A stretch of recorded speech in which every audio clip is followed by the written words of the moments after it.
Good morning, everyone, and thank you for coming to Towson University's Anti-Racist Pedagogy Symposium. My name is Maureen Barney, and I am the Assistant Director for Faculty Outreach at the Towson Writing Center. I want to open this gathering by acknowledging that I am broadcasting from the ancestral lands of the Piscataway people. I humbly offer my respects to the elders, past and present citizens, of the Cedarville Band of the Piscataway Conoy, the Piscataway Indian Nation, and the Piscataway Conoy Tribe, all Algonquian peoples. Towson University stands on the western shore of the Chesapeake Bay. The word Chesapeake is also an Algonquian word, named after a nation of people who once lived near the mouth of the Chesapeake Bay. While a land acknowledgement is not enough, it is an important social justice and decolonial practice that promotes Indigenous visibility and a reminder that we are on sacred land. Let this land acknowledgement be an opening for all of us to contemplate the ongoing struggles to resist colonial indoctrination through various Indigenous movements for identity, sovereignty, and self-determination. I would also like to thank all of the sponsors of this event, including the Towson University Writing Center, the Office of the Provost, the College of Liberal Arts, the Faculty Academic Center of Excellence at Towson, the TU Academic Senate, the Center for Student Diversity, the Department of English, and the Department of Communication Studies. And now I'm going to turn the microphone over to Dr. Leah Cox, the Vice President of Inclusion and Institutional Equity, for a welcome on behalf of the TU administration. Dr. Cox. Good morning, and thank you, Maren. Welcome to an amazing day of learning, exploration, and discovery. As the Vice President for Inclusion and Institutional Equity, today's symposium addresses some of the issues that we as an institution are facing, and for many of us are deeply engaged in. So I've been a part of higher education for over 30 years, and there's never a time when I provide educational workshops or teach a class or lead a workshop that I do not recognize that I must enter the room as myself, a Black woman, and how my identity may influence what I teach and how it's perceived and received. And unfortunately, it has not changed in 2021. While situations around racial issues may have changed over the last 30 years, the need to dismantle systemic racism still exists. Over the past few years of protests, police violence, and political dismantling of our democracy, I strongly believe those of us in higher education must take advantage of this moment to consider how we can create lasting change. So I'm excited to see that our faculty are taking on the challenge and the important work of implementing anti-racist pedagogy in the classroom. But recognize that beginning this work, becoming an anti-racist, is always a work in progress. It's not going to be done in a day. The outcome of the work will be different depending on who you are, but we can all work at being anti-racist. Higher education is inherently reflects the systems of racism and white supremacy. So in order to change, and in order for change to happen, we have to make a conscious effort as educators and administrators to make that change. So as we engage in the breakout workshop discussions today, we have to remember that what is discussed in classrooms around race and how we help students grow from that will shape our society. The bottom line is an anti-racist pedagogy intends for us to acknowledge and oppose racism in all aspects of the course. So remember, this work is hard, sometimes uncomfortable. This may bring up some moments of reflection, like, am I ready to do this? What is this if it becomes uncomfortable? Do I need to be an expert? How have my experiences shaped my perspectives and biases? How will I handle difficult scenarios? And that's okay. Keep asking the right questions. You are exactly where you need to be. So thank you for being a part of this symposium.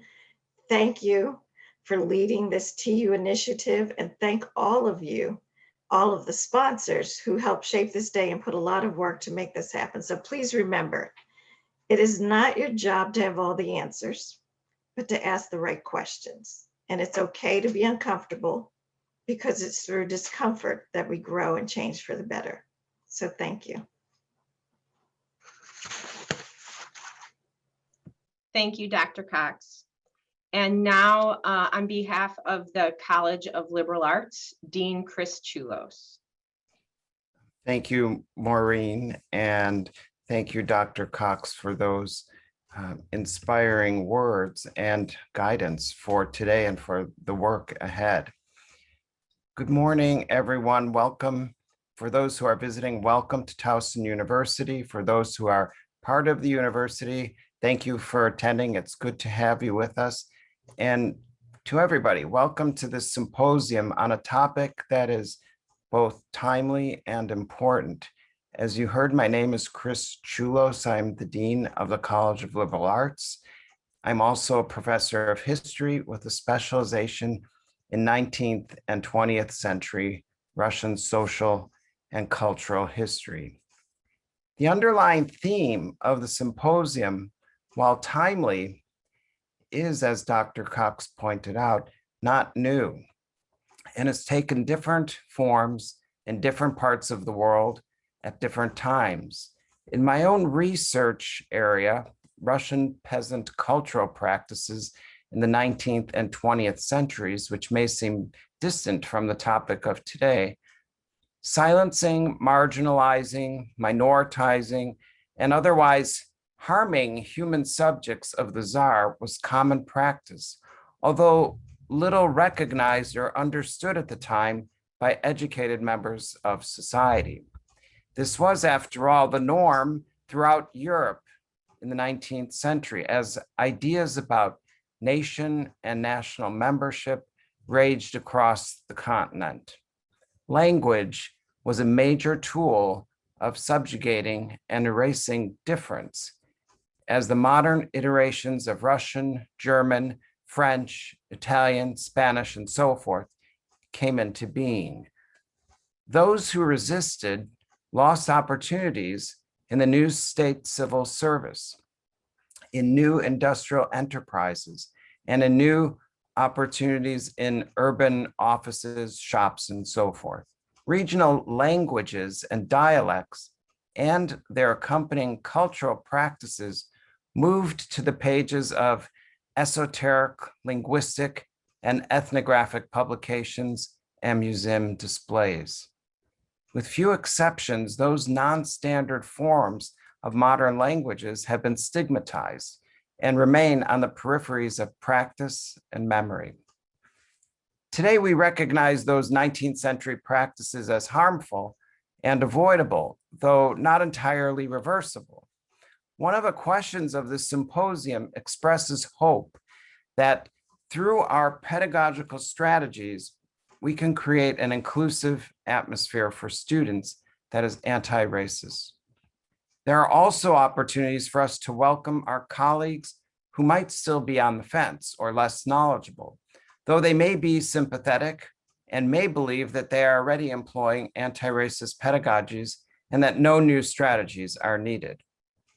As you move through the day and interact with each other, I encourage you to do so with an open mind toward those colleagues and students today and in the future who might need encouragement and who, unlike many of you, are still uncertain, yet are prospective allies. Now I would like to thank Maureen Barney, Facet, and all of the other supporters of today's work, and I wish you a productive seminar. Thank you, Dean Chulos. Now to the schedule orientation part of this meeting. I shared the conference program link in the chat, and I'm also going to share the page on the screen here so you can see it. The first session will begin at 9:45, shortly after this session ends. You can view the whole schedule for today at this link. You can also access each of the different meetings from the Zoom links on the program. The schedule includes 2 sessions of 2 concurrent workshops, followed by a break for lunch. After lunch, our keynote workshop features Dr. April Baker-Bell, followed by a panel discussion with all of the guests of today's symposium in conversation with Towson's own Dr. Sharita Roundtree. The panel will respond to questions submitted by audience members in advance of the symposium.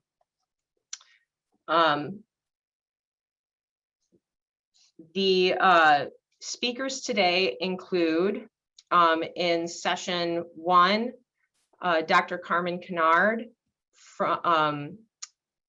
from Texas Christian University will offer a workshop titled Black Future is Now, a Juneteenth Calling for Black Freedom Dreams of Schools and Classrooms.